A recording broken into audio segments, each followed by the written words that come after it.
Social মিডিয়ায় প্রতিদিন ১৯টিরও অধিক গুজব ছড়ানো হয় বলে জানিয়েছে ফ্যাক্ট চেক প্রতিষ্ঠান রিউমার স্ক্যানার।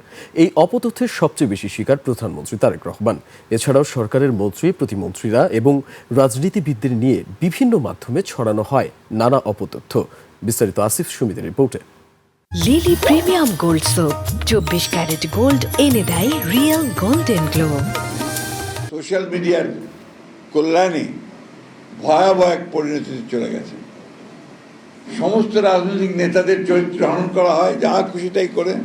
সোশ্যাল মিডিয়ার অপব্যবহার বা পরিকল্পিত সাইবার আক্রমণে দেশের সুস্থ ধারার রাজনীতির জন্য অশনি সংকেত দেখছেন সরকারের গুরুত্বপূর্ণ এই রাজনৈতিক নেতা। অত্যন্ত পরিকল্পিতভাবে যে ভাষা, যে কন্টেন্টস তারা নিয়ে আসেন, সেটা রাজনীতির স্বাভাবিক যে ধারা সেটাকে ধ্বংস করবার জন্য যথেষ্ট। অভিযোগ করা হচ্ছে বটবাহিনীর অপতথ্যের টার্গেট দেশের সরকার। চলতি বছরের প্রথম ৩ মাসে জানুয়ারি থেকে মার্চ পর্যন্ত ফেসবুকেই মোট ১,৭৩২টি ভুল তথ্য শনাক্ত হয়েছে। এর অর্থ প্রতিদিন গড়ে ১৯টিরও বেশি ভুয়া তথ্য ছড়িয়েছে। ফেসবুকের পর ডিজিটাল প্ল্যাটফর্ম হিসাবে সবচেয়ে বেশি ভুল তথ্য ছড়িয়েছে টিকটক, ইউটিউব, ইনস্টাগ্রাম ও থ্রেডসে। ভারতীয় গণমাধ্যমেও অন্তত ৯টি ঘটনায় বাংলাদেশকে জড়িয়ে অপতথ্যের প্রচারের প্রমাণ পাওয়া গেছে।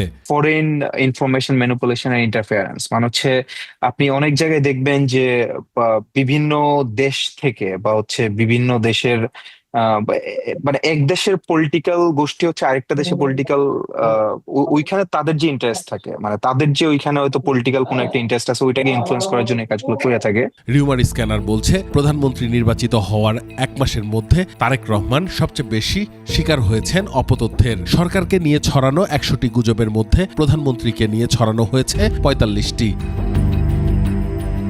অপতথ্যের শিকার হয়েছেন স্থানীয় সরকার মন্ত্রী মির্জা ফখরুল ইসলাম আলমগীর, স্বরাষ্ট্রমন্ত্রী সালাউদ্দিন আহমেদ, অর্থমন্ত্রী আমির খসরু মাহমুদ চৌধুরী, শিক্ষামন্ত্রী আ.ন.ম এহসানুল হক মিলন, প্রবাসী কল্যাণ প্রতিমন্ত্রী নুরুল হক নূর সহ এই তালিকায় আছেন অনেক মন্ত্রী, প্রতিমন্ত্রী ও রাজনীতিবিদ।